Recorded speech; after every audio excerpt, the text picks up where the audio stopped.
గమనిస్తూనే ఉన్నాం.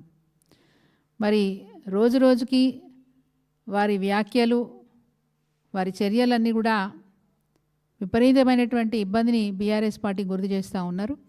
మరి ఇది మంచి పద్ధతి కాదని చెప్పడానికి ఈరోజు మీ ముందుకు వచ్చినాం. ఎవరో ఆట ఆడిస్తూ ఉంటే కీలుబొమ్మలాగా మీరు ఆడటం సరైంది కాదు కవిత గారు. మీ పట్ల మాకు గౌరవం ఉంది. స్వతంత్రంగా తెలంగాణ జాగృతి సంస్థను పెట్టుకొని తండ్రికి దగ్గ తనయ్యగా మరి ఉద్యమ కార్యాచరణలో తను కూడా భాగస్వామ్యమై తెలంగాణలో ఉన్న మహిళలను జాగృతం చేస్తుందని చెప్పి మేము సంతోషపడ్డాం, గర్వపడ్డాం, నీ గురించి గొప్పగా చెప్పుకున్నాం. కానీ ఈరోజు మీరు చేస్తున్న పనులు చూస్తూ ఉంటే చాలా బాధ అనిపిస్తూ ఉంది. ఇది మంచి పద్ధతి కాదు. తెలంగాణ జాతిపితను మానసికంగా క్షోభకు గురి చేస్తున్న మీ వైనం మేము ఖండిస్తూ ఉన్నాం. ఇది మంచి పద్ధతి కాదని చెప్తా ఉన్నాం. బీఆర్ఎస్ పార్టీలో ఉన్నప్పుడు నాకు స్వేచ్ఛ లేదని మాట్లాడినారు ఈరోజు మీరు కౌన్సిల్లో. నిన్నటికి నిన్న బీఆర్ఎస్ పార్టీ అసెంబ్లీని బైకాట్ చేస్తే హరీష్ రావు గారిని తిట్టినందుకే బైకాట్ చేస్తారా అని చెప్పి మీరు ప్రశ్న సంధించినారు. మీకు పార్టీ యొక్క పద్ధతి మీకు తెలియదా?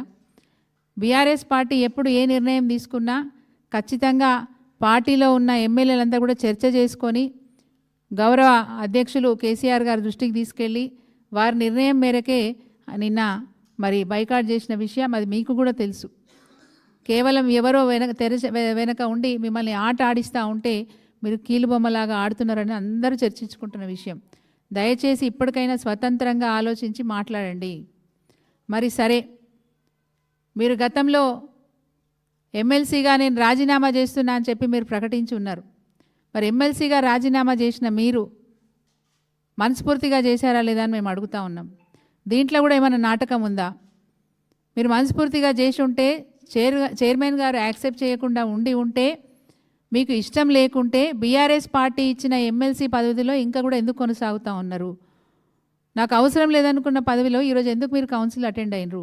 కౌన్సిల్ అటెండ్ అవ్వడమే కాకుండా మీరు అక్కడ చర్చించిన విషయాలు ఏంటి అని మేము అడుగుతూ ఉన్నాం. ప్రజల గురించి చర్చించారా? ప్రజల బాధల గురించి చర్చించారా? మీ దగ్గరికి ఎవరు ఎప్పుడు ఏ కాంట్రాక్టర్ రాలేదన్నారు కదా.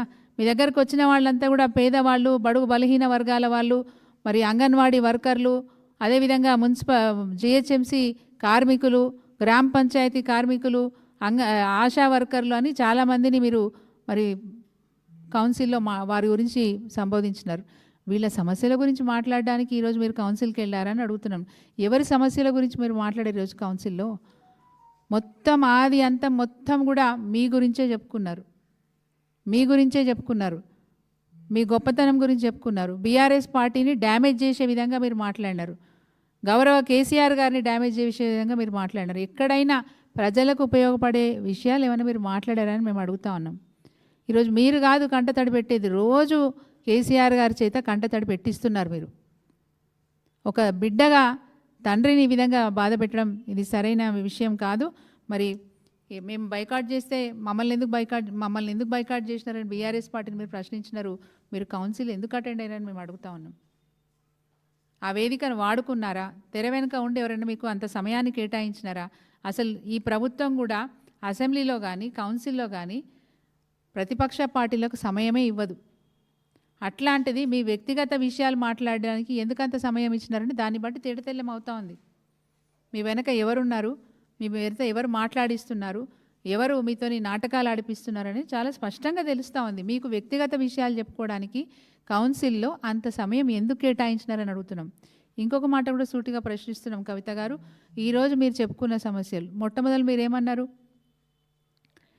టీఆర్ఎస్ పార్టీని కాంగ్రెస్లో మర్జీ చేసేది ఉండే అని చెప్పినారు. మరి ఆ రోజు ఎందుకు ఈ భావజాలాన్ని మీరు ఆ రోజు వ్యక్తం చేయలేదు? టీఆర్ఎస్ పార్టీలో నాకు స్వేచ్ఛ లేదనే మాట మాట్లాడినారు. మీకు స్వేచ్ఛ అనేది లేకపోతే టీఆర్ఎస్ పార్టీలో మీరు ఎంతమందికి పదవులు ఇప్పించుకోలేదని మేము అడుగుతా ఉన్నాం. మీకున్న చనువు మా గౌరవ అధ్యక్షుల దగ్గర మీకున్న చనువు ఎవరికీ లేదు. మీకున్న చనువుతోని మీరు ఎంతమందికి పదవులు ఇప్పించుకోలేదు, ఎంతమందికి మీరు అవకాశాలు కల్పించలేదు. ఈరోజు నాకు స్వేచ్ఛ లేదనే మాట మీరు చెప్పడం నిజంగా కూడా శోచనీయం. ఇది మంచి పద్ధతి కాదు. అదేవిధంగా మరి వ్యక్తిగత విషయాలు మాట్లాడుకోవడానికి మీరు ఆ వేదికను వాడుకున్నారు తప్ప ఇంకొక విషయం ఏం లేదు. చాలా బాధపడుకుంటూ మరి కంటతడి పెట్టినారు. కంటతడి పెట్టేంత క్షోభకు ఈ పార్టీ మిమ్మల్ని ఏం గురి చేయలేదు. ఇంకొక మాట కూడా మేము సూటిగా అడుగుతున్నాం. మీరు ఆలోచించుకోండి మీరు మాట్లాడిన మాటలు. నిజామాబాద్ ఎంపీగా నాకు అవకాశం ఇస్తే నేను 9 మంది ఎమ్మెల్యేలను గెలిపించినాను మీరు అన్నారు. బట్ 9 మంది ఎమ్మెల్యేలు మిమ్మల్ని నిజామాబాద్ ఎంపీగా గెలిపించినారనే విషయం ఎప్పుడు కూడా మర్చిపోవద్దు. ఏ పార్లమెంటు సభ్యుడైనా గెలవాలంటే అక్కడున్న శాసనసభ్యులు సహకరిస్తేనే, వాళ్ళు గెలిపిస్తేనే పార్లమెంట్ సభ్యుడిగా ఎన్నికవ్వడానికి అవకాశం ఉంటుందనే మాట మీరు మర్చిపోవద్దు. మీ వల్ల 9 మంది ఎమ్మెల్యేలు అన్నారు మీరు అంటున్నారు. బట్ 9 మంది ఎమ్మెల్యేలు మీరు పార్లమెంటు సభ్యురాలుగా గెలవడానికి మీకోసం పనిచేసినారనే విషయాన్ని మీరు మర్చిపోవద్దు. సరే, ఏదేమైనప్పటికీ మీరు మళ్ళీ రెండవసారి పోటీ చేసినప్పుడు బీఆర్ఎస్ పార్టీ రెండవసారి కూడా మీకు అవకాశం ఇచ్చినప్పుడు ఓటమి పాలైనా మీ బాధ చూడలేక మా పార్టీ గౌరవ అధ్యక్షులు గౌరవనీయులు కేసీఆర్ గారు మీకు మళ్ళీ ఎమ్మెల్సీగా అవకాశం ఇచ్చినారు. ఆ మాట ఎట్లా మర్చిపోయినారు? మీకంటే సీనియర్ మొదటి నుంచి కూడా మా కేసీఆర్ గారు వెంబడి నడిచిన బోయినపల్లి వినోద్ కుమార్ గారు కూడా ఓడిపోతే వారికి కూడా ఇవ్వకుండా మీకు అవకాశం కల్పించినారు. ఎట్లా మర్చిపోయినారు మీరు? ఒక్కసారి కాదు 2 సార్లు కూడా మీకు ఎమ్మెల్సీగా అవకాశం ఇచ్చినారు. టీఆర్ఎస్ పార్టీని బీఆర్ఎస్ పార్టీగా మార్చడం సరైంది కాదనే మాట మాట్లాడినారు. టీఆర్ఎస్ పార్టీని బీఆర్ఎస్గా మార్చడం మీకు ఇష్టం లేదనే మాట చెప్పినప్పుడు తెలంగాణ జాగృతిని భారత జాగృతిగా మీరెందుకు మార్చుకున్నారని అడుగుతున్నాను. నేను మార్చలేదని మీరు అన్నా, మా దగ్గర సాక్ష్యాధారాలు కూడా ఉన్నాయి, ఫోటోలు ఉన్నాయి. బాగా చెప్తా, భారత జాగృతిగా మీరెందుకు మార్చుకున్నారని అడుగుతున్నాను. టీఆర్ఎస్ పార్టీని ఒక జాతీయ పార్టీగా మార్చాలనే ఉద్దేశంతో అలనాడు గౌరవనీయులు కేసీఆర్ గారు పార్టీ వ్యవస్థాపకులు మరి టీఆర్ఎస్ని తెలంగాణ రాష్ట్రానికి మాత్రమే పరిమితం చేయకుండా జాతీయ స్థాయికి పార్టీని పెంచాలనే ఉద్దేశంతో, దేశంలో ఉన్న కొన్ని రుగ్మతల మీద పోరాటం చేయాలనే ఉద్దేశంతో భారత రాష్ట్ర సమితిగా పార్టీని మారిస్తే మీరెందుకు తెలంగాణ జాగృతిని భారత జాగృతిగా మీరు మార్చుకున్నారనే మాట మేము అడుగుతా ఉన్నాం. పార్టీలో ప్రజాస్వామ్యం లేదనే మాట మీరు చెప్పినారు. పార్టీలో ప్రజాస్వామ్యమే లేకపోతే 2 సార్లు మీకు ఎమ్మెల్సీ పదవి అవకాశమే వచ్చేది కాదు. పార్టీలో ప్రజాస్వామ్యం లేకపోతే మీరు అడిగిన వారికల్లా పదవులు వచ్చేవే కాదు. మీరు ఎంతమందికి పదవులు ఇప్పించలేదు కేసీఆర్ గారి దగ్గర ఉన్న మీకున్న చనువుతో? ఇది సరైన పద్ధతి కాదు. ఇంకొకటి, మీకు తెలుసో లేదో అవినీతి గురించి మీరు మాట్లాడుతూ ఉన్నారు. వాస్తవంగా తెలంగాణ రాష్ట్రం సిద్ధించింది అంటే డాక్టర్ బాబా సాహెబ్ అంబేద్కర్ గారి పుణ్యమే. ఆర్టికల్ 3లో వారు రచించిన వెసులుబాటు వల్లనే మన తెలంగాణ రాష్ట్రాన్ని రాష్ట్రంగా సాధించుకునే అవకాశం మనకు దక్కింది. కాబట్టి ఆ మహనీయుని మర్చిపోకుండా ప్రపంచంలో ఎక్కడ లేని విధంగా అతిపెద్ద విగ్రహాన్ని మన నడిబొడ్డున, హైదరాబాద్ నడిబొడ్డున అంత పెద్దగా విగ్రహాన్ని స్థాపించుకొని వారిని పూజిస్తూ ఉన్నాం. వారే మనకు మార్గదర్శకులు అని చెప్పి మేము భావిస్తూ ఉన్నాం. ఈరోజు మీరు ఆ విషయాలు కూడా మర్చిపోయినారు. అమరవీరులను జ్ఞాపకం చేసుకోవడానికి అతిపెద్ద అమరజ్యోతిని కూడా నడిబొడ్డున ఏర్పాటు చేసుకొని త్యాగాల పునాదుల మీద తెలంగాణ రాష్ట్రాన్ని తెచ్చుకున్నాం. ఆ త్యాగాలు భవిష్యత్ తరాలు మర్చిపోవద్దనే ఉద్దేశంతో నడిబొడ్డున అమరజ్యోతిని కూడా మరి ఈరోజు పెట్టుకొని త్యాగాలు చేసిన అమరులను కూడా అప్పుడు తలుచుకుంటా ఉన్నాం. ఉద్యమకారులకు పదవులు ఇవ్వాలనే మాట మీరు మాట్లాడినారు. అనేక మందికి నిరుద్యోగులకు ఉద్యోగాలు కల్పించడమే కాకుండా వారి త్యాగాలు చేసిన కుటుంబాలకు కూడా ఆర్థిక సాయం కూడా అందించడం జరిగింది. అనేక మందికి అవకాశాలు కల్పించడం, ఎవరికో కొందరికి అవకాశాలు రాకపోవచ్చు. అంత మాత్రాన బీఆర్ఎస్ పార్టీని తప్పుపట్టే మాట మీరు మాట్లాడడం సరైంది కాదని చెప్పి మేము కవిత గారికి తెలియజేస్తూ ఉన్నాం. మరి కంటతడి పెడితే, కౌన్సిల్లో కంటతడి పెడితే, తండ్రి అంటే విన్నారు, పార్లమెంటు సభ్యురాలుగా మీరు ఓడిపోయి బాధపడి కంటతడి పెడితే, అలిగితే మీరు నొచ్చుకుంటున్నారని చెప్పి అర్థం చేసుకొని మీకు శాసన మండలి సభ్యత్వాన్ని ఇచ్చినారు, ఎమ్మెల్సీగా పదవిని ఇచ్చినారు. మరి ఈరోజు కౌన్సిల్లో మీరు కంటతడి పెడితే, రాజీనామా చేసి వెళ్ళి ఈరోజు కౌన్సిల్లో అవకాశం తీసుకొని మీరు కంటతడి పెడితే, మీరు చెప్పిన విషయాలన్నిటి మీద చర్యలు ఎవరు తీసుకుంటారు? కౌన్సిల్ చైర్మన్ గారు తీసుకుంటారా? ఆ సభలో ఉన్న మంత్రులు తీసుకుంటారా? మీ సమస్యల్ని పరిష్కరిస్తారా? మీ సహచర శాసన మండలి సభ్యులు మీకు సహకరించి మీ సమస్యల్ని తేలుస్తారా? ఏ ఉద్దేశంతో మీరు ఈరోజు కౌన్సిల్లో మీ మాటలు, మీ చర్యలు ఏ ఉద్దేశంతో మీరు ఈరోజు మరి అక్కడ మాట్లాడి కంటతడి పెట్టినారని అడుగుతా ఉన్నాం. పార్టీ మీకు ఎప్పుడు మేలే చేసింది తప్ప ఎప్పుడు మీకు నష్టం చేయలేదు. వీసమెత్తు కూడా నష్టం చేయలేదు. కానీ కంకణం కట్టుకొని బీఆర్ఎస్ పార్టీని ఆగం చేయాలనే ఆలోచనతో ముందుకు పోతూ ఉన్నారు. మీ మీద కేసులు అయినప్పుడు కూడా బీఆర్ఎస్ పార్టీ చాలా బాధపడ్డది. మీ అన్న మా పార్టీ వర్కింగ్ ప్రెసిడెంట్ కేటీఆర్ గారు 24 గంటలు మీరు జైల్లో ఉన్నన్ని రోజులు మీ గురించి ఆలోచించినారు. 24 గంటలు తన్నీర్ హరీష్ రావు గారు మీ గురించి ఆలోచించినారు.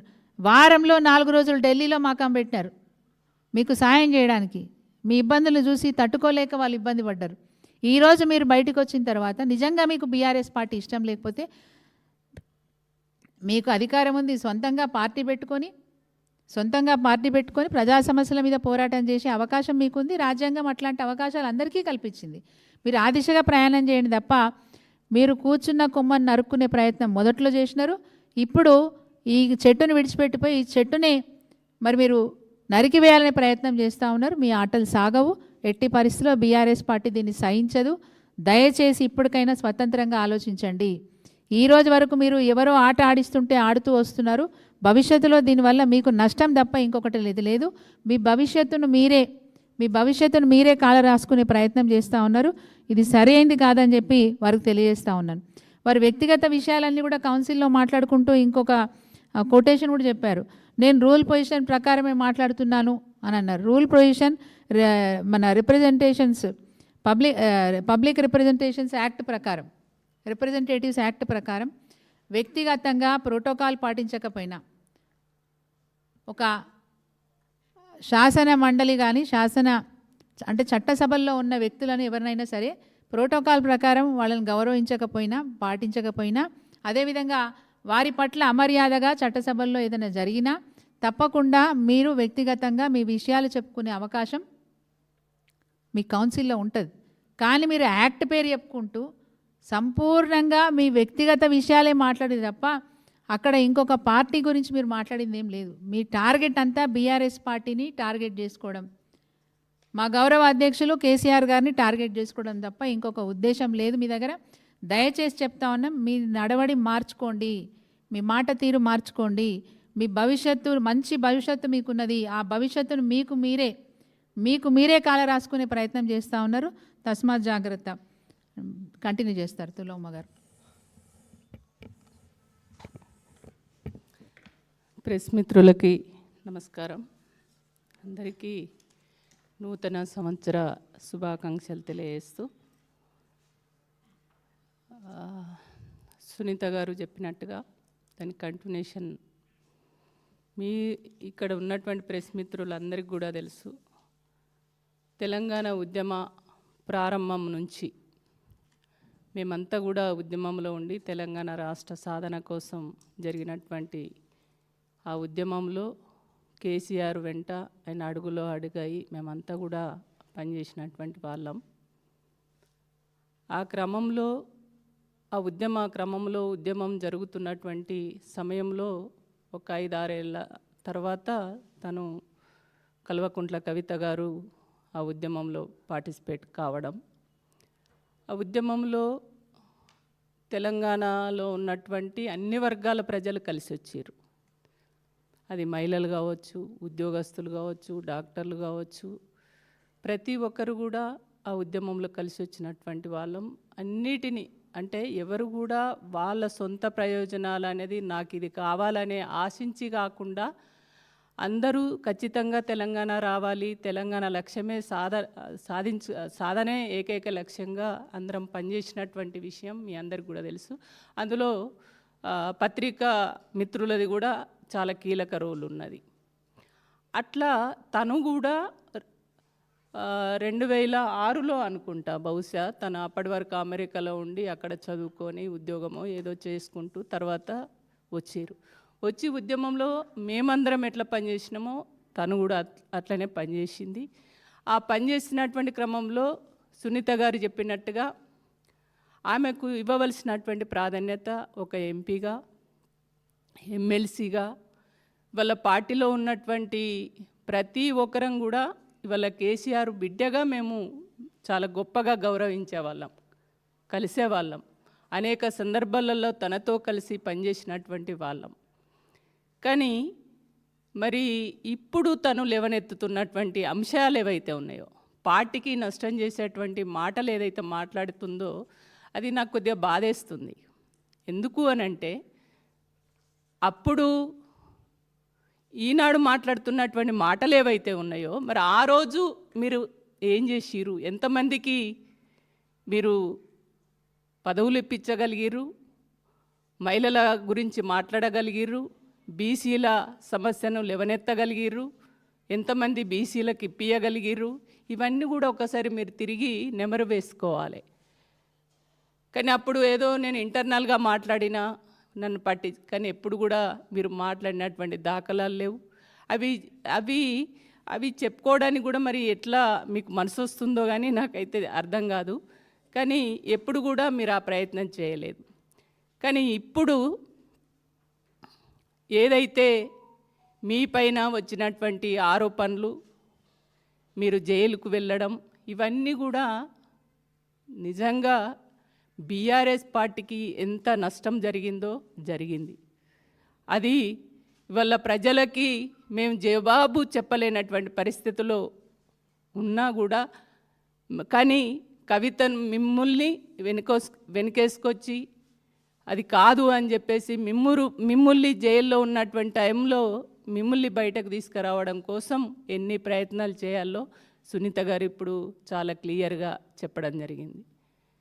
మీరు చేసిన తప్పుల్ని కప్పిపుచ్చుకోవడానికి బీఆర్ఎస్ పార్టీలో ఉంటూ బీఆర్ఎస్ పార్టీకి నష్టం చేసే విధంగా, అప్పటి బీఆర్ఎస్ ప్రభుత్వానికి నష్టం చేసే విధంగా, కేసీఆర్ గారికి వ్యక్తిగతంగా నష్టం చేసే విధంగా ఆనాడు కేంద్రంలో ఉన్నటువంటి బీజేపీలో ఉన్నటువంటి పెద్ద నాయకులతోటి మాట్లాడి ఇవాళ అనేక ప్రయత్నాలు దాని నుంచి బయటపడడానికి మీరు చేసినటువంటి ప్రయత్నాలు నిజం కాదా, మీరు ఒక్కసారి ఆలోచించుకోవాల్సినటువంటి అవసరం ఉంటుంది. ఇవాళ మీరు ఆ లిక్కర్ స్కామ్లో ఇరుక్కున్నప్పుడు బీజేపీ పెద్దలతోటి మాట్లాడి మీరు ఏం చేసిరు, వాళ్ళ మెప్పు పొందడం కోసం అయోధ్యలో శ్రీరాములు మందిరం ఏదైతే నిర్మాణం చేసిరో అది చాలా సంతోషించదగినటువంటి విషయం అని చెప్పేసి వాళ్ళ మెప్పు పొందడానికి కోసం మాట్లాడిన మాటలు నిజం కాదా? అంతేందుకు అయోధ్యకు సంబంధించినటువంటి వీడియో ఏదైతే ఉందో అప్పుడు అర్ధరాత్రి మీరు పోస్టు పెట్టి మళ్ళీ ప్రొద్దున తెల్లవారేసరికి డిలీట్ చేసినటువంటి సందర్భాలు కూడా ఉన్నాయి. అవి తెలంగాణలో ఉన్నటువంటి ముస్లిమ్స్ మర్చిపోతారా? మర్చిపోరు కదా. అట్లా మీరు ఎన్ని ప్రయత్నాలు చేయాలో అన్ని ప్రయత్నాలు చేసిరు, పార్టీకి నష్టం చేసే చాలా ప్రయత్నాలు చేసిరు. వాటన్నిటిని చూసిన తర్వాతనే మిమ్మల్ని తప్పనిసరి పరిస్థితుల్లోనే సస్పెండ్ చేయడం అనేది జరిగింది. అప్పటి వరకు ఇవన్నీ చేస్తున్నా కూడా పార్టీ మిమ్మల్ని ఏమీ అనలేదు. మార్చుకుంటారేమో, అరే ఉద్యమంలో మాతో కలిసి పనిచేసిరు కదా అని చెప్పేసి. ఇవాళ నేను జాగృతి అని మీరు గొప్పగా చెప్తున్నారు. ఇవాళ జాగృతి అనేది ఎక్కడి నుండి వచ్చిందండి? మీరు అమెరికా నుంచి పుట్టుకొని రాగానే మీ అందరు ప్రజలు వచ్చిరా? మీరు తెలంగాణ జాగృతి పెట్టుకొని ఊర్లలోకి పోతే టీఆర్ఎస్ సంబంధించినటువంటి నాయకులు, కార్యకర్తలు మీ వెంట ఉండి మీరు చేస్తున్నటువంటి ప్రతి కార్యక్రమానికి మేము సహకరిస్తేనే కదా మీ కార్యక్రమాలు సక్సెస్ అయింది. అది బీఆర్ఎస్ పార్టీ కదా చేసింది. అది మీరు ఎందుకు మర్చిపోయారు? ఇవన్నీ వల్ల బీఆర్ఎస్ పార్టీ నాకు సహకరించలేదనో, నేను చేస్తున్నటువంటి పనికి గుర్తింపు ఇవ్వలేదనో, నాకు సపోర్టింగ్ లేదనో, నేను మదనపడ్డాని అనే పద్ధతిలో మీరు బాధపడుతూ కన్నీళ్ళు పెట్టుకుంటున్నారే. మరి మీకంటే ఎక్కువ తెలంగాణ రావాలి, తెలంగాణ వస్తే తెలంగాణలో ఉన్నటువంటి నీళ్లు, నిధులు, నియామకాలు వాటి వల్ల తెలంగాణ యువతకు లాభం జరుగుతుంది, తెలంగాణ సమాజానికి లాభం జరుగుతుందని అన్నీ వదులుకొని ఆస్తులు అమ్ముకొని వాళ్ళు ఏది ఆశించకుండా నిస్వార్థంగా పనిచేసినటువంటి వాళ్ళు చాలామంది గొప్ప నాయకులు ఉన్నారు. మీరు నేను చేసిన దానికంటే ప్రజల పాత్ర చాలా ముఖ్యంగా ఉన్నది. మరి వాళ్ళు ఏం ఆశించారు? మీరు తెలంగాణ ఉద్యమంలో మీరు తెలంగాణ ఉద్యమంలో పాల్గొని మీరు ఎంపీగా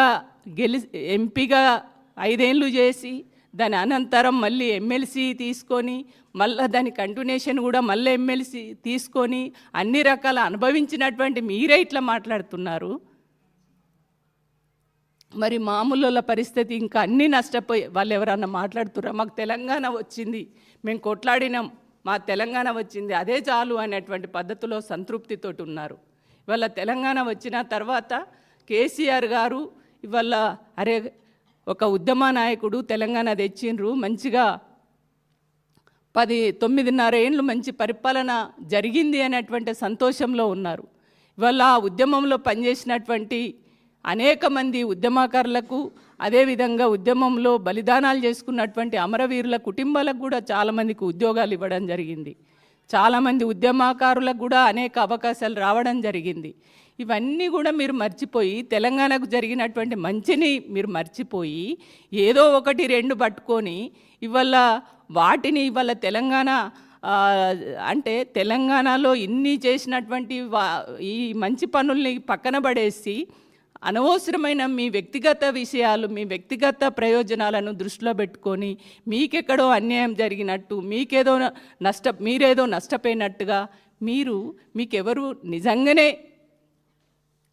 తెలంగాణ ప్రజలకు, తెలంగాణ సమాజానికి, అట్టడుగు వర్గాలకి పనిచేయాలని అనుకున్నప్పుడు ఇవాళ సునీత గారు చెప్పారు, శాసన మండలిలో మీరు ఏ విషయాలు లేవనెత్తాలి, మీ పర్సనల్ విషయాలు, మీరు ఎట్లా ఉద్యమంలోకి వచ్చిర్రు, మీరు ఏమేమి చేసిర్రు, మీరు ఏం బాధలు పడ్డారు, మీరు చెప్పడానికి తెలంగాణ ప్రజలకు కావాల్సింది మీ వ్యక్తిగత విషయాలా? మీ ప్రజా సమస్యలు కదా లేవనెత్తాలి. మరి మీరు ప్రజా సమస్యలు లేవనెత్తకుండా మీ వ్యక్తిగత విషయాలు చెప్పుకోవడానికి ఆ రకమైనటువంటి మాటలు మీరు చెప్పడానికి అక్కడ మాట్లాడినటువంటి ఆ వేదిక ద్వారా ఎవరికి లాభం జరుగుతుంది? తెలంగాణ సమాజానికి లాభం జరుగుతుందా? అంటే రోజు కేసీఆర్ని తిట్టేటోళ్ళకు లాభం జరుగుతుందా? ఇవాళ చాలామంది ప్రొద్దున లేస్తే బీజేపీ కానీ కాంగ్రెస్ పార్టీకి సంబంధించినటువంటి నాయకులు ఏదైతే మాట్లాడుతున్నారో వాళ్ళకు మీకున్న తేడా ఏందండి? ఇవాళ ప్రతిపక్ష పార్టీగా దీన్ని బట్టి మీ ఆలోచన ఏంది? మీరు ఎవరి కోసం పనిచేస్తున్నారు, ఎవరి ప్రయోజనాల కోసం పనిచేస్తున్నారు అనేది చాలా స్పష్టంగా అర్థమవుతుంది. అదేవిధంగా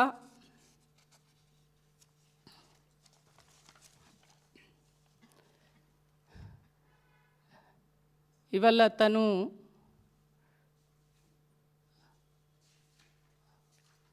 కన్నీళ్ళు పెట్టుకున్నటువంటి పద్ధతి ఏదైతే ఉందో, అంటే పలాని కుటుంబానికి నష్టమైందనో, పలాని ఈ వర్గ ప్రయోజనాలు జరగలేదు నాకు బాధ అనిపించిందనో, లేకుంటే ఇంకేదన్నా విషయాలు ప్రజల సమాజానికి నష్టం జరిగే విషయంలో నాకు బాగా బాధ అనిపించిందనో వాటి మీద కన్నీళ్ళు పెట్టుకొని బాధపడితే మాకు కూడా సంతోషం వేసేదేమో. కానీ మొత్తము అక్కడ చెప్పిందంతా కూడా తన వ్యక్తిగత విషయాలే. ఏదో తను బాగా పనిచేసింది తెలంగాణ కోసం, తన పాత్రనే చాలా ప్రముఖంగా ఉన్నది, కానీ నన్ను ఎవరు పట్టించుకోలేదనో, ఎప్పటికప్పుడు నన్ను అణిచివేసే ప్రయత్నం చేసిరనో. మేము అందరం కూడా ఉన్నాం కదా, కలిసి పనిచేసిన వాళ్ళమే కదా. మాకు రాని అవకాశాలు మీకు వచ్చినాయి కదా, ఎందుకు మీరు అంత ఆవేదనతో పార్టీని నష్టం చేసే కేసీఆర్ గారిని మదనపడే విధంగా మీరు మాట్లాడుతున్నటువంటి మాటలు ఏవైతే ఉన్నాయో అది తెలంగాణ ప్రజలు మర్చిపోరు ఖచ్చితంగా. ఇవల్ల నేను ఒకటి అడుగుతున్నా కవిత గారు, మీ నిజంగా ఒక మంచి మనిషి కూడా కేజ్రీవాల్ గారు ఆయన కొద్దిగా సామాజిక కోణంలో ఉన్నాడు, ఒక అవినీతి రహితమైనటువంటి పాలనను తెలంగాణ దేశ ప్రజలకు అందిస్తారు, మంచి పనులు చేస్తారని ఒక నమ్మకం ఉండే. ఆ మంచి మనిషిని కూడా చెడగొట్టినటువంటి ఖాతాలో మీరే ఉన్నారు కదా. ఆ లిక్కర్ స్కామ్లో ఇరుక్కొని వాళ్ళను మిస్గైడ్ చేసి అవన్నిటికీ ఆయనను ఇవాళ ఒక మంచి నాయకుడిని కన్మరుగు చేసినటువంటి చరిత్ర మీది కదా. ఇవన్నీ కూడా తెలంగాణ ప్రాంత ప్రజలకు కానీ దేశ ప్రజలకు కానీ అందరికీ తెలుసు మీ గురించి. కాబట్టి నేను ఒక్కటే అడుగుతున్నా, ఇప్పుడు ఢిల్లీ లిక్కర్ స్కామ్లో నీ పాత్ర లేదని అని ఇదే లక్ష్మీ నరసింహస్వామి మీద నీ బిడ్డల మీద ప్రమాణం చేయగలుగుతారా? ఇప్పుడు లిక్కర్ స్కాము చేసిరు, మీరు లిక్కర్ స్కామ్ చేయలేదు, ఇవన్నీ తప్పుడు మాటలు తప్పుడు వార్తలని అట్లా ఏమన్నా మీరు ఇట్లాంటి ఆ ప్రమాణాలు ఏవైతే చేసిరో ఇప్పుడు మీరు చేయగలుగుతారా అదే లక్ష్మీ నరసింహస్వామి మీద? కాబట్టి ఇట్లా చెప్పుకుంటూ పోతే చాలా ఉన్నాయి. మేమంతా కూడా మిమ్మల్ని గౌరవిస్తాం, రెస్పెక్ట్ చేస్తాం. కానీ మీరు ఇట్లాంటి మాటలు ఏవైతే మాట్లాడుతున్నారో తెలంగాణ సమాజానికి, మహిళలకి, బలహీన వర్గాలకి తెలంగాణ ప్రయోజనాలను కాపాడే విధంగా మీ మాటలు ఉండాలి. కానీ తెలంగాణ రాష్ట్రానికి నష్టం చేసే మాటలు మీరు మాట్లాడకండి. మీరు నిజంగానే పార్టీ పెట్టుకోవాలని అనుకుంటే, మీరు నిజంగానే స్వతంత్రంగా ఒక పార్టీని నడపాలనే ఒక ఆలోచన మీకు ఉన్నట్లయితే మీరు పెట్టుకోండి. అది ప్రతి ఒక్కరు కూడా రైట్ ఉన్నది, ఎవరమైనా పెట్టుకోవచ్చు. ఆ స్వేచ్ఛ స్వాతంత్రం అనేది ఎవరికైనా ఉంటుంది. కానీ మీరు ఆ పార్టీ పెట్టుకోవాలనే దానికోసం మీరేం చేస్తున్నారు? బీఆర్ఎస్ పార్టీని టార్గెట్ చేస్తూ బీఆర్ఎస్ పార్టీకి నష్టం చేసే విధంగా మీరు మాట్లాడుతూ అపోజిట్ ఉన్నటువంటి కొన్ని అంటే ఇతర అధికార పార్టీకి లాభం చేసే విధంగా కొంతమంది మీకు ఎవరైతే మీకు డైరెక్షన్ ఇస్తున్నారో, ఎవరైతే మాట్లాడిస్తున్నారో వాళ్ళకు లాభం చేకూర్చే విధంగా ఇవాళ మీ మాటలు ఉన్నాయి, మీ పనితనం ఉన్నది. మీరు రోజు మీడియా ముందుకు వచ్చి రోజు కూడా ఇదే ఉపోద్ఘాతం తప్ప ఇంకోటి ప్రజలకు సంబంధించిన విషయాలు మీరేం మాట్లాడతలేరు, ప్రజలకు లాభం చేసేది మాట్లాడతలేరు అని చెప్పేసి ఈ సందర్భంగా తెలియజేస్తూ ఇట్లాంటి మాటలు మీరు బంద్ చేయండి. కేసీఆర్ గారు ఎప్పటికప్పుడు మీకు మంచి చేయాలని చూసిండ్రు. మీకు అన్ని రకాల మీరు పదవులు అంటే వాస్తవంగా కేసీఆరే లేకపోతే కవిత అనే వ్యక్తి ఎవరు?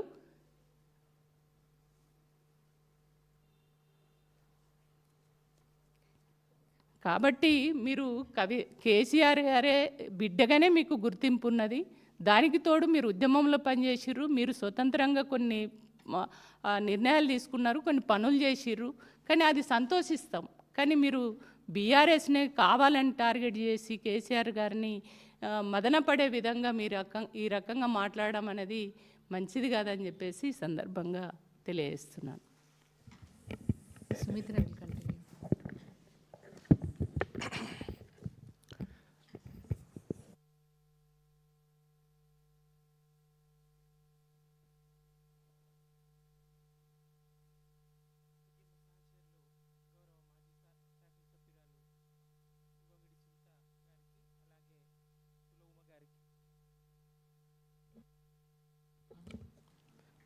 ఉద్యమ సహచరులు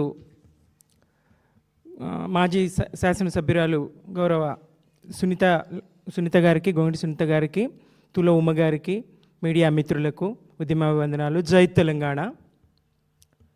గత మే మాసం నుండి మేడే రోజు సామాజిక తెలంగాణ సాధ్యం కాలేదని మాట మొదలుపెట్టి క్రమక్రమంగా స్థాయి పెంచుతూ కేసీఆర్ గారి పాలనను, బీఆర్ఎస్ పార్టీని అడుగడుగునా తప్పుబడుతూ ఇవాళ జనం బాట పేరుతోని బురద జల్లే బీఆర్ఎస్ పార్టీ మీద బురద జల్లే యాత్రలు బాట చేస్తూ, అది జనానికి ఏ రకంగా ఉపయోగపడే బాట కాదు, కేవలం బీఆర్ఎస్ పార్టీ మీద, కేసీఆర్ గారి దశాబ్ద కాలపు ప్రగతి మీద, అభివృద్ధి మీద బురద జల్లే యాత్ర చేస్తూ ఈరోజు మండలిలో దానికి కొనసాగింపుగా అనేక ఆరోపణలు చేసిండ్రు, అసత్య ఆరోపణలు చేసిండ్రు. బీఆర్ఎస్ పార్టీ ఏంటి, కేసీఆర్ గారు ఏంటో చెప్తూ, తాను ఎప్పుడు బాధపడ్డాను అని చెప్తూ కేసీఆర్ గారి మీద సిబిఐ విచారణకు ఆదేశించినప్పుడు, ప్రభుత్వం ఇచ్చినప్పుడు ఎవరూ స్పందించలేరు, నాకు బాధ అనిపించింది అని చెప్పిండ్రు. మీరిప్పుడు పెడుతున్నటువంటి దానికంటే ఎక్కువ బాధ నాది. మీరు లేఖ రాసిండ్రు, ఆ లేఖ లీక్ అయిందని అదొక డ్రామా, అనంతరం ఎవరూ స్పందించలేరని అదొక డ్రామా, పార్టీ ఉంటే ఎంత పోతే ఎంత అని మాట్లాడి వాళ్ళ పార్టీనే ఏం పీకి కట్టలు కట్టినామనే మాట మాట్లాడినరైతే మండలిలో, ఆ మండలిలో మీకు అవకాశం ఎట్లా ఇస్తారు? మీరు రాజీనామా చేసినామన్నారు. మరి మీ గన్మెన్లను మీరు తిప్పి పంపినరా? జీతభత్యాలు మీరు పుచ్చుకోకుండా ఉంటున్నారా? ప్రభుత్వం ఎందుకు మిమ్మల్ని కొనసాగిస్తూ ఉన్నది? మండలి చైర్మన్ గారు మళ్ళీ మీకు ఎట్లా అవకాశం ఇస్తారు? ఇస్తే మీరు ప్రజా సమస్యలు కాకుండా పాలకపక్షాన్ని ప్రశ్నించడం కాకుండా ప్రతిపక్షమైనటువంటి బీఆర్ఎస్ను, కేసీఆర్ గారి పాలనను ఎట్లా దూషిస్తారు? ఎంతవరకు సమంజసం? మీకు అవకాశాలు రాలేదా? కేసీఆర్ గారు ఎన్ని నిందలు మోయాల్సి వచ్చింది? ఎంపీగా మీరు ఓడిపోయినా మిమ్మల్ని ఎమ్మెల్సీ చేసిండ్రు, కుటుంబానికైనా ఉద్యోగాలు. ఎంపీగా ఓడిపోయినప్పుడు వెంటనే ఆమెను ఎమ్మెల్సీ ఎట్లా చేస్తారని ప్రశ్నించలేదా? ఆ ప్రశ్నల్ని తాను ఎదుర్కోలేరా? ఉద్యమకారుల గురించి మీరా మాట్లాడతారు? ఏ ఉద్యమకారులకు మీరు అవకాశాలు ఇప్పించిండ్రు? మీ వెంట ఉండి నేను కదా పనిచేయలేదా జిల్లాలో? నా ఊర్లో నేను మొదటిసారి మీ తరపున నేను బతుకమ్మని పెట్టలేదా? మిమ్మల్ని ఆహ్వానించలేదా? ఎప్పుడు నా పక్షాన మీరు మాట్లాడిండ్రు? నేను కాదు, నాలాంటి వందలాది మంది ఉద్యమకారుల పక్షాన మీరు ఎప్పుడన్నా మాట్లాడినరా? ఉద్యమకారులకు కేసీఆర్ గారు గుర్తించారు స్వయంగా. ఉద్యమకారులకు, అమరుల కుటుంబాలకు 10 లక్షల ఆర్థిక సాయం చేసిండ్రు. ఇంటికో ఉద్యోగం ఇచ్చిండ్రు. మిగిలినటువంటి అమరులు ఎవరైతే ఉన్నారో అందరికీ న్యాయం జరగలేదని మీరు చెప్తా ఉన్నారు. దానికోసం ఈ ప్రభుత్వం మీద ఒత్తిడి చేయాలి కదా, రేవంత్ రెడ్డి గారిని ప్రశ్నించాలి కదా. చేయగలిగినంత వరకు బీఆర్ఎస్ చేసింది. కేసీఆర్ గారు దశాబ్ద పాలనలో, 9.5 సంవత్సరాల పాలనలో ఏమి పీకి కట్టలు కట్టిండ్రో ఒక మహిళగా మీకు తెలియదా? బాల్య వివాహాలు ఆగినాయి కదా కళ్యాణ లక్ష్మితోని. 18 సంవత్సరాలు నిండే వరకు పెళ్లి చేయకుండా అమ్మాయిలను చదివిస్తూ ఉన్నారు కదా. ఒంటరి మహిళలను గుర్తించిండ్రు కదా. బీడీ కార్మికులకు పెన్షన్లు ఇచ్చిండ్రు కదా. గర్భిణీ స్త్రీలు, బాలింతలు ఒక్కరు కాదు కదా. అన్ని వర్గాలను, బీసీలను, మైనారిటీలను, దళితులను, ఎస్టీలను, గిరిజన తాండాలను వాళ్ళకు స్వయం ప్రతిపత్తి కల్పించి వాళ్ళకు గ్రామ పంచాయతీలుగా ఏర్పాటు చేసిండ్రు. అంతవరకు గ్రామాల్లో వాళ్ళకి ఏ సమస్య వచ్చినా తాండాలన్నీ గ్రామాలకు వచ్చి ఆ సర్పంచులకు మొరపెట్టుకోవాల్సినటువంటి పరిస్థితి ఉంటుండే. వాళ్ళ తాండాలను వాళ్ళు పాలించుకునేటువంటి పరిస్థితిని తీసుకొచ్చిండ్రు. మహిళలకు 50% స్థానిక సంస్థల్లో రిజర్వేషన్లు కల్పించిండ్రు. కేసీఆర్ గారి పాలన ఒక సువర్ణ అధ్యాయం కదా, సువర్ణాక్షరాలతో చరిత్రలో లిఖించదగ్గ పాలన కదా. తినే కంచంలో మన్ను పోసుకున్నామనేటువంటి ప్రజలు ఏడ్చినటువంటి ప్రజలను అడుగు, ఆయన ఎంబీకి కట్టలు కట్టిండ్రో. పంట దేశంలోనే అత్యున్నతంగా వరి పండించే రాష్ట్రంగా ఎదిగింది కదా, రైతన్నలను అడుగు, ఆయన ఎంబీకి కట్టలు కట్టిండ్రో. ఎన్ని ధాన్యపు రాసుల్ని ఆయన సృష్టించిండ్రో, ఎంత సస్యశ్యామలంగా తెలంగాణను తీర్చిదిద్దిండ్రో. ఉద్యోగులను అడగండి, ఏ స్థాయిలో జీతభత్యాలు పెంచి దేశంలోనే నంబర్ 1గా జీతాలు ఇచ్చే రాష్ట్రంగా తీర్చిదిద్దిండ్రో. అవుట్సోర్సింగ్ ఎంప్లాయీస్ని అడగండి, 3 జీతాలను ఎట్లా పెంచిండ్రో. ఆశాలను అడగండి, అంగన్వాడీలను అడగండి, ఎవరిని అడిగినా చెప్తారు కేసీఆర్ గారి పాలన ఒక సువర్ణాధ్యాయం అని. కేసీఆర్ గారి పాలన తెలంగాణ రాష్ట్రానికి ఒక అన్నపూర్ణగా రాష్ట్రాన్ని, ఆకలి కేకల తెలంగాణ. గద్దర్ పాట పాడిండ్రు, అమ్మా తెలంగాణ మా ఆకలి కేకల గానమా అని. ఆకలి కేకల గానాన్ని అన్నపూర్ణ తెలంగాణగా మలిచిండ్రు కదా కేసీఆర్ గారు. ఏ స్థాయిలో జీడిపిని పెంచిండ్రో తెలియదా? ఎంత అభివృద్ధిని సాధించిండ్రో తెలియదా? చెరువుల పూడిక ఎట్లా తీసిండ్రో తెలియదా మీకు? మిషన్ కాకతీయతో చెరువుల పూడిక తీయడమే కాకుండా ఆడబిడ్డల దుఃఖం మీకు తెలియదా? కిలోమీటర్ల చొప్పున నీళ్లు మోయడానికి బిందెలు ఎత్తుకొని భుజాలు కాయలు కాసేవి. ఇంటింటికి మంచి నీళ్ళు ఇచ్చి ఆడబిడ్డల కష్టాన్ని వాపింది మీకు కనిపించదా? మెరుగైన వైద్య సదుపాయాలతో ప్రభుత్వ ఆసుపత్రులనే ప్రసూతి సౌకర్యాలు కనిపించి డాక్టర్లకు పారితోషికాలు ఇచ్చి సాధారణ ప్రసవాలు చేయించి మరి వాళ్ళకు కేసీఆర్ కిట్ ఇచ్చి, న్యూట్రిషన్ కిట్ ఇచ్చి మాతా శిశు మరణాలను తగ్గించింది మీకు కనిపించదా?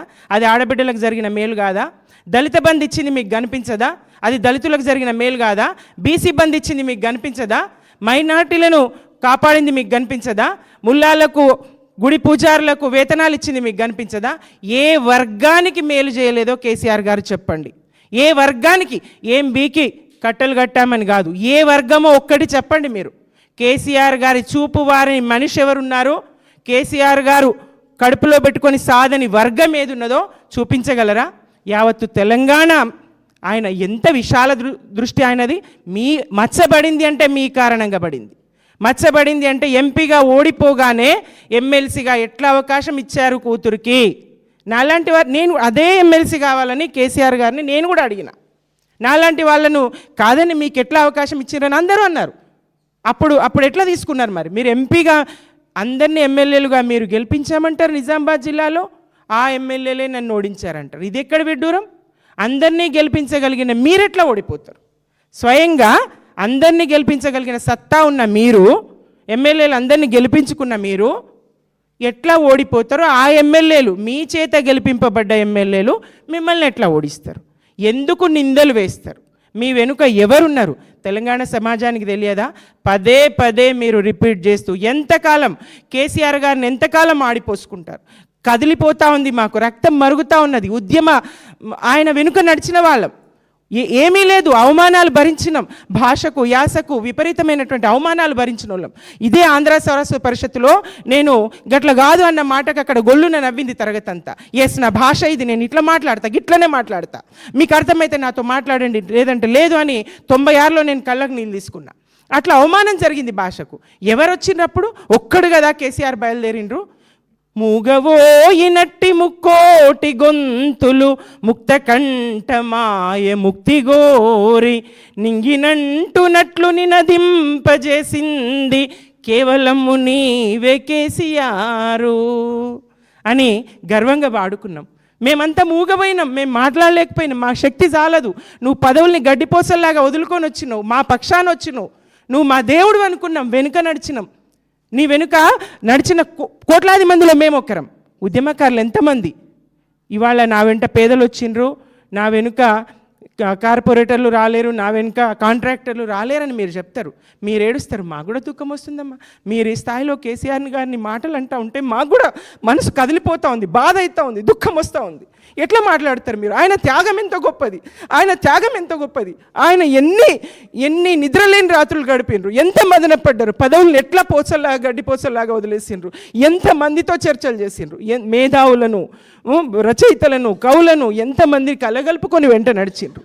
ఆయన ఒక్కడిగా బయలుదేరి ఎన్ని లక్షల అడుగుల్ని వెనుక నడిపించుకున్నారు. అంత గొప్ప తండ్రి కడుపున పుట్టినందుకు సంతోషించాల్సింది పోయి అలా ఆయన మీద అడుగడుగున బురద జల్లుతూ ఉంటే ఇది ఎక్కడదమ్మా? ప్రజలు మిమ్మల్ని స్వాగతించరు తల్లి. ఇవాళ కాంగ్రెస్ మిమ్మల్ని ఆదుకుంటుండొచ్చు, ఇవాళ బీజేపీ మీకు వెన్నుదాడుతుండొచ్చు, కానీ ప్రజలు మాత్రం ఇది స్వాగతించరు, మిమ్మల్ని ప్రజలు క్షమించరు. కేసీఆర్ బిడ్డగానే మీ వెనుక మేము నడిచినాం, కేసీఆర్ బిడ్డగానే మీ వెనుక మిమ్మల్ని పొత్తిలలో పెట్టుకొని 2 భుజాల మధ్య పెట్టుకొని బతుకమ్మలు ఆడించినాం. కేసీఆర్ బిడ్డగానే మిమ్మల్ని కాపాడుకున్నాం తప్ప మీరు లీడర్ అనో, మీరు అంతకుముందు కేసీఆర్ బిడ్డగా కాకుండా మీరు వచ్చి చేసిందేం లేదు. ప్రపంచ స్థాయి ఎన్జిఓని నడపాలనుకున్నారు, నడపనుంట్రీ, ఎవరొద్దన్నారు? ఎందుకు వాళ్ళు ఇట్లా అంటారు? మీరు కాంట్రాక్టర్లు రాలేదు, కార్పొరేటర్లు రాలేదు నా వెనుక అంటారు. అవును, ఆ పేదలే కదా మీకు మరి ప్రత్యేక విమానాలు సమకూర్చి ఢిల్లీ యాత్రలు చేయించిండ్రు. మీ వెనుక ఎవరున్నారు? మీరు ఎట్లా నడిచిండ్రు? ఇవాళ చెప్తారు ఇంత ఖర్చు పెట్టినాం నీళ్ళ కోసమని. నీళ్ళ కోసం ఖర్చు పెడితేనే కదా ఇవాళ పంటలు ఆ స్థాయిలో ఉన్నాయి. ఆ నీళ్ళ కోసం ఖర్చు పెట్టిన డబ్బులతో ఇన్ని పేదలకు ఇల్లు అవుతుండే అని. ఎన్ని డబుల్ బెడ్రూమ్ ఇల్లు కట్టినరో తెలియదా తల్లి? ఎన్ని డబుల్ బెడ్రూమ్ ఇల్లు కట్టినరో పేదలకు తెలియదా మీకు? ప్రయత్నం చేస్తూనే ఉన్నారు కదా కేసీఆర్ గారు. మరి 2 సంవత్సరాలు కరోనా కష్టకాలం, ఆర్థిక నోట్ల మార్పిడి, ఇట్లాంటి సమస్యలు, కేంద్రం సహకరించకపోవడం, మధ్యలో మీ కేసు, మీ తలనొప్పి. మరి సోదరి తులవమ్మ గారు చెప్తూ కేజ్రీవాల్కి దెబ్బ తగిలింది మీ వల్ల అని చెప్పింది. కేసీఆర్ గారికి తగలలేదా? ఇది రాష్ట్రానికి తెలియదా? మీ వల్ల కేసీఆర్ గారికి కూడా దెబ్బ తగిలినా ఆ తండ్రి ఎంత మేరునగ సమున్నతుడు, ఒక్క మాట మిమ్మల్ని అనలేదు, కడిగిన ముత్యంలాగా కవిత బయటకు వస్తుంది అని చెప్పిండ్రు.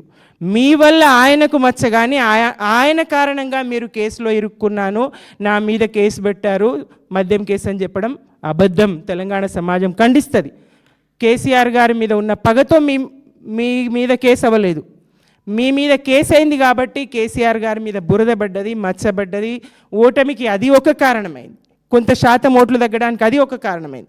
ఇవన్నీ మీరు గుర్తుపెట్టుకోవాలి. కేసీఆర్ గారిని అనే ముందు ఒకటి మధ్యలో తాను గుర్తించిండ్రు, కేసీఆర్ గారిని అంటే తెలంగాణ సమాజం ఒప్పుకోదని తెలిసిన తర్వాత కేసీఆర్ గారు దేవుడు, చుట్టూ దయ్యాలు ఉన్నాయని మళ్ళీ మెల్లమెల్లగా మార్చేసి కేసీఆర్ గారినే అనే స్థాయికి తాను వచ్చేసిండ్రు. ఎంత బలంగా ఆమె వెనుక శక్తులు పనిచేస్తూ ఉన్నాయి, ఆమెతో మాట్లాడిస్తున్నాయి, ఆమెకు ఎట్లా కుంజిస్తూ ఉన్నారు, ఆమె ఎట్లా మాట్లాడతారు, ఇదైతే సమంజసం కాదు. క్రమక్రమంగా మీరు పలచనవుతారు. ఇప్పుడు ఇక్కడ తెలంగాణ రాష్ట్రంలో ఈ రాష్ట్ర ఏర్పాటు జరగొద్దు, కేసీఆర్ గారి పాలన కొనసాగొద్దు ఆశించినటువంటి కొన్ని ఇతర మీడియా సంస్థలు కానీ సీమాంధ్ర పెట్టుబడిదారులు కానీ మిమ్మల్ని ప్రోత్సహిస్తుండొచ్చు, మిమ్మల్ని ఆకాశానికి ఎత్తుతుండొచ్చు. కానీ ప్రజల దృష్టిలో మీరు కేసీఆర్ గారి దశాబ్ద పాలనను తప్పుపడితే తప్పకుండా మీరు చులకన పలచన అవుతున్నారు. మీ మీద ఉన్నటువంటి కొద్దిపాటి గౌరవం కూడా గంగలో కలుపుకుంటున్నారు. బురదలో మీరు ఎవరి మీదనో బురద జల్లుతున్నా అనుకోకండి. బీఆర్ఎస్ మీద బురద జల్లుతున్నా, హరీష్ రావు గారి మీద బురద జల్లుతున్నా, కేటీఆర్ గారి మీద బురద జల్లుతున్నా, ప్రతి జిల్లాకు వెళ్ళి ఆ జిల్లా నాయకుల మీద బురద జల్లుతున్నాను అనుకోకండి. ఆ బురద మీ మీదనే పడుతున్నది. ఎవరేంటో ఆ జిల్లాలో ఉన్నటువంటి ప్రజలకు తెలుసు. రాష్ట్రంలో ఏ నాయకుడేంటో రాష్ట్ర ప్రజలకు తెలుసు. హరీష్ రావు గారేంటి, కేటీఆర్ గారేంటి, జగదీష్ రెడ్డి గారేంటి, నిరంజన్ రెడ్డి గారేంటి, ఇట్లా మీరు ఎంతమంది మీద బురద జల్లినా వాళ్ళందరి పనితీరేంటి, ఉద్యమంలో వాళ్ళ పాత్ర ఏంటి, తెలంగాణను ప్రగతి పథంలో నిలపడంలో కేసీఆర్ అడుగుజాడల్లో వాళ్ళు ఎట్లా నడిచారు, ఎలాంటి పనితీరును కనబరిచిండ్రు అనేది యావత్తు తెలంగాణ గమనించింది. కొత్తగా మీరు చెప్పాల్సిన అవసరం లేదు. ఇక ఇంకొక చివరిగా ఒక మాట మీరన్నారు, ఆస్తుల పంచాయతీ కాదు కాంగ్రెస్ ఆరోపిస్తున్నట్టు. ఆస్తుల పంచాయతీ. అవునమ్మా, ఇది ఆస్తుల పంచాయతీ కాదు, యావత్తు తెలంగాణకు తెలుసు. ఎందుకంటే మీ ఆస్తుల ముందు కేసీఆర్ గారి ఆస్తులు ఎంత. మీరు ఆస్తుల పంచాయతీ కాదు, ఇది అధికారం పంచాయతీ. నాకు అవకాశం నా మాట లెక్కలోకి తీసుకోలేరు. ఎమ్మెల్సీగా మీకే స్థాయి ఉంటుందో ఆ స్థాయిలో, ఎంపీగా ఇంకొకటి అంతకన్నా ఎక్కువ స్థానం ఇచ్చిండ్రు. మరి భారత రాష్ట్ర సమితిగా పార్టీని మార్చిన తర్వాత వివిధ రాష్ట్రాలకు వెళ్ళినప్పుడు మిమ్మల్నే వెంటబెట్టుకొని పోయిండ్రు. భారత రాష్ట్ర సమితిగా పార్టీని మార్చిన తర్వాత దేశ రాజకీయాల్ని నడపడానికి వివిధ రాష్ట్రాల ప్రతినిధుల్ని, ముఖ్యమంత్రుల్ని కలిసినప్పుడు మిమ్మల్ని కదా వెంటబెట్టుకుపోయినరు. మీరు కూడా భారత జాగృతిగా మార్చుకుంటారు కదా. ఇప్పుడు పేరు మార్చడం నాకు ఇష్టం లేదని చెప్తిరి. ఉద్యమకారుల కుటుంబాలను చూడలేదంటే ఉద్యమకారుల కుటుంబాలను చూడడమే కాదు, ఉద్యమకారులను ఎంత గౌరవించుకున్నారు. నగరం నాడి బొడ్డున నిర్మాణం చేసి ఉద్యమ స్మారక స్తూపం, అలాగే ప్రతి జిల్లా హెడ్ క్వార్టర్లో కూడా ఉద్యమ స్తూపాలు ఏర్పాటు చేసుకోవడం, జూన్ 2న ఉద్యమకారులందరినీ తలుచుకోవడం చేస్తూనే ఉన్నాం కదా. కేసీఆర్ గారి చూపువారని రంగము లేదు, చూపువారని వర్గము లేదు, చూపువారని వయస్సు, కడుపులో ఉన్నటువంటి పసిగుడ్డు నుంచి పండు ముసలి వరకు సమస్త ప్రజానీకం మీద ఆయన చూపుండే. ఆయన చల్లని చూపుతో 9.5 సంవత్సరాల తెలంగాణ ఒక కొత్త రాష్ట్రము, పసికూన, కేంద్రం సహకారం లేదు, కరోనా కష్టకాలము, నోట్ల రద్దు, ఇట్లాంటివన్నిటిని ఎదుర్కొని సాగునీళ్ళు, తాగునీళ్ళు, విద్య, వైద్యం, ఎంత విప్లవాత్మకమైనటువంటి మార్పులు, కొత్త గ్రామ పంచాయతీలు, కొత్త జిల్లాలు, జిల్లా కార్యాలయాలు, మండల కార్యాలయాలు ఏర్పాటు, భవనాల నిర్మాణం, రోడ్లు, వంతెనలు, ఒక్కటి కాదు చెప్తూ పోతే మీడియాకు సమయం జాలనంత అభివృద్ధి నాడు. ఈ 2 ఏళ్లలో ఏం జరిగింది అది చెప్పరు, అది మీకు కనపడదు. ఎంతసేపు కేసీఆర్ గారి మీద బురద జల్లాలంటే మేము ఊరుకోం తల్లి. కేసీఆర్ గారి అడుగుజాడలో నడిచి ఉద్యమంలో పాల్గొన్న వాళ్ళం, రాష్ట్ర సాధనలో ఉన్నటువంటి వాళ్ళం. ఆయన పాలనా ఫలాల్ని యావత్తు తెలంగాణ అనుభవించింది. అదంతా చూసిన వాళ్ళం. తప్పకుండా మీకు ఎవరు మాట్లాడారు నాకని అనుకోకండి. తప్పకుండా తెలంగాణ వాదులు, బీఆర్ఎస్ మహిళలే కాదు, తెలంగాణ వాదులు, తెలంగాణ మహిళలు తప్పకుండా ఖండిస్తారు. ఇది మాత్రం నిజం. జై తెలంగాణ.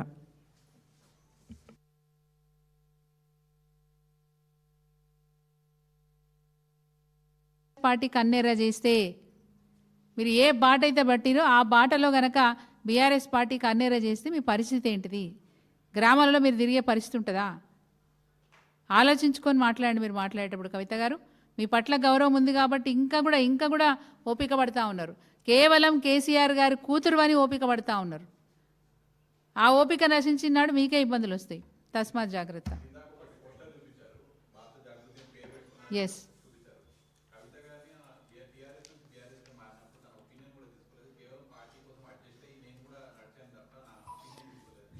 తెలంగాణ జాగృతి సంస్థను పెట్టుకున్న నాడు కూడా నేను తెలంగాణలో మహిళల్ని చైతన్యం చేయడానికి పెట్టుకుంటున్నా అని తండ్రి గారి అనుమతి తీసుకొని జాగృతి సంస్థను పెట్టుకున్నారు. ఇండివిజువల్గా మీరు సంస్థను నడుపుకున్నారు. దానికి టీఆర్ఎస్ పార్టీ సంపూర్ణంగా మద్దతు ఇచ్చినది కాబట్టి మీరు తెలంగాణలో ప్రతి జిల్లాకు తిరగలిగినారు. బతుకమ్మ పండుగ కానీ మన సాంస్కృతిక సాంప్రదాయాల గురించి చెప్పుకోవడానికి కానీ అవకాశం కల్పించినారు. కేసీఆర్ గారు కవితమ్మ చేసుకుంటుంది మీరు పట్టించుకోకండి అని మాకు ఒక్క మాట అన్నా మేము పట్టించుకునే వాళ్ళం కాదు. టీఆర్ఎస్ పార్టీ నాయకులుగా కార్యకర్తలుగా కేసీఆర్ గారి కూతురు ఒక కార్యక్రమాన్ని తీసుకున్నప్పుడు మనం మద్దతు తెలపాలనే ఉద్దేశంతో టీఆర్ఎస్ పార్టీ శ్రేణులందరూ కూడా మనస్ఫూర్తిగా తనకు మద్దతు తెలిపినారు. ఆ తదనంతరం తెలంగాణ రాష్ట్ర సమితి కేవలం ఒక రాష్ట్రంలోనే మన సేవలు పరిమితమైతే కష్టం, జాతీయ రాజకీయాల్లో కూడా అడుగుపెట్టాలనే ఆలోచన కేసీఆర్ గారు చేసినప్పుడు భారత రాష్ట్ర సమితిగా పేరు పెట్టిన తర్వాత ఇంతకుముందు సుమిత్ర గారు చాలా స్పష్టంగా చెప్పినారు, వేరే రాష్ట్రాల్లో సమావేశాలు పెట్టినప్పుడు స్వయంగా కవిత గారు కూడా ఆ సమావేశాలకు అటెండ్ అయినారు. దాంతోపాటు తెలంగాణ జాగృతి తెలంగాణ రాష్ట్ర సాధన కోసమే మీరు ఏర్పాటు చేసుకొని ఉండుంటే మీరు భారత జాగృతిగా ఎందుకు మళ్ళీ దాన్ని పేరు మార్చుకున్నారని మేము అడుగుతా ఉన్నాం. ఏ ఉద్దేశంతో మార్చుకున్నారు? మాకో ఉద్దేశం ఉంది, కేసీఆర్ గారికి ఓ సంకల్పం ఉంది.